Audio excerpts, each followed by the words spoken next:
प्लासी की लड़ाई में जितने लोग मैदान में लड़ रहे थे उससे ज्यादा लोग मैदान के बाहर खड़े होकर तमाशा देख रहे थे, लड़ाई का परिणाम सुनने की प्रतीक्षा कर रहे थे। देश के भाग्य का निर्णय होने जा रहा था, मगर उस निर्णय में सारा देश शामिल नहीं था। विदेश मंत्री के नाते मैं अफगानिस्तान गया था। आपको सुनकर ताज्जुब होगा, अफगानिस्तान के अपने मेजबानों से मैंने कहा मैं गजनी जाना चाहता हूं, गजनी। पहले वो मेरी बात उनकी समझ में नहीं आई, कहने लगे गजनी तो कोई टूरिस्ट स्पॉट नहीं है, गजनी में कोई 5 स्टार होटल नहीं है, गजनी में आप जाकर क्या करेंगे, गजनी में आप जाकर क्या देखेंगे। मैं उन्हें पूरी बात नहीं बता सकता था। मेरे हृदय में कहीं गजनी कांटे की तरह से चुभ रहा है। जब से मैंने गजनी से आए एक लुटेरे की कथा पढ़ी है और किशोरावस्था में पढ़ी है, मैं देखना चाहता था वो गजनी कैसा है।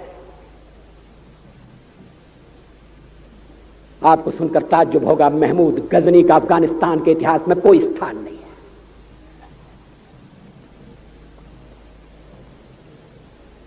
गजनी छोटी सी जगह है, छोटा सा गांव है। कल्पना करिए सैकड़ों साल पहले वहां धूल उड़ती थी, झोंपड़ियां थी, मगर एक लुटेरा लुटेरों को इकट्ठा करता हुआ सोने की चिड़िया को लूटने के लिए चला आया। आपस की फूट से जो राजा है वो लड़ेगा, जो क्षत्रिय है वो लड़ेगा। हमने समाज के बहुत बड़े वर्ग को लड़ने के अधिकार से वंचित कर दिया। हमने उन्हें हथियार नहीं उठाने दिए। मार्शल नॉन मार्शल के आधार पर हमने समाज को बांट दिया। वो लुटेरा सोमनाथ के मंदिर तक चला गया। पुजारी देखते रहे। मंदिर की पूजा भक्तों को करना पड़ती है। मंदिर तो एक प्रेरणा का केंद्र है। मैं देशपांडे जी की तरह से नास्तिक नहीं हूं, मगर उनकी नास्तिकता में भी जो आस्तिकता है मैं उसका आदर करता हूं, उसका सम्मान करता हूं। वो जिस आत्मविश्वास से नास्तिक होने की बात कहते हैं,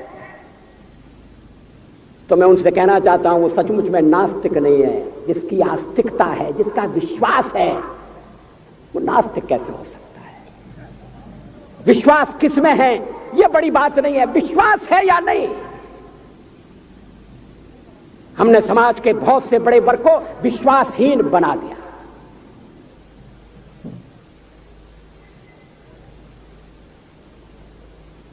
लोगों ने हथियार नहीं उठाए, वेद पढ़ने के दरवाजे बंद कर दिए।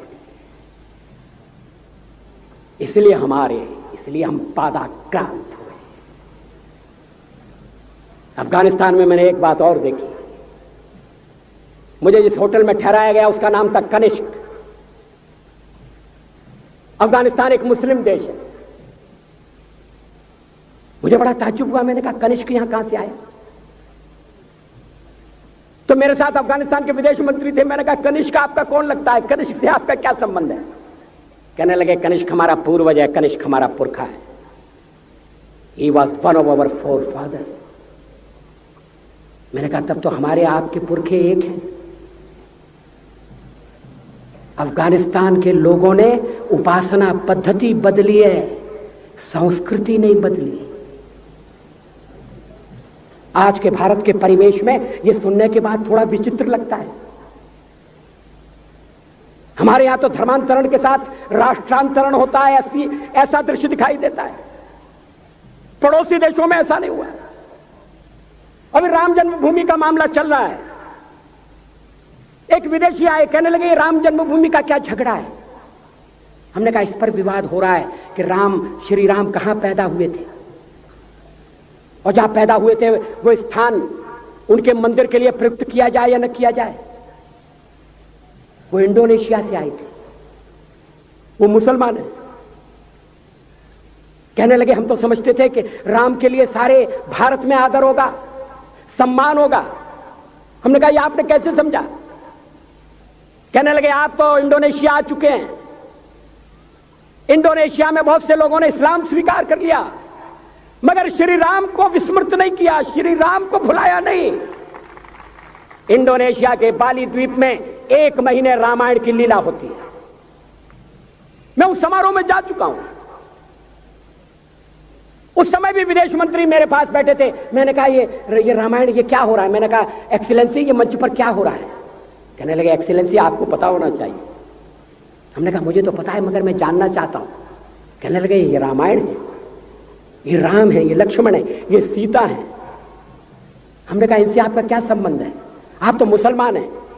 कहने लगे हमारा संबंध बहुत पुराना है, हमारा तब का संबंध है जब हम मुसलमान नहीं हुए थे। थाईलैंड की राजधानी अयोध्या कही जाती है। थाईलैंड के राजा को आज भी राम कहा जाता है। सावरकर जी ने हिंदू राष्ट्र की बात कही, हिम्मत के साथ। बुनियादी तौर पर भारत हिंदू राष्ट्र है।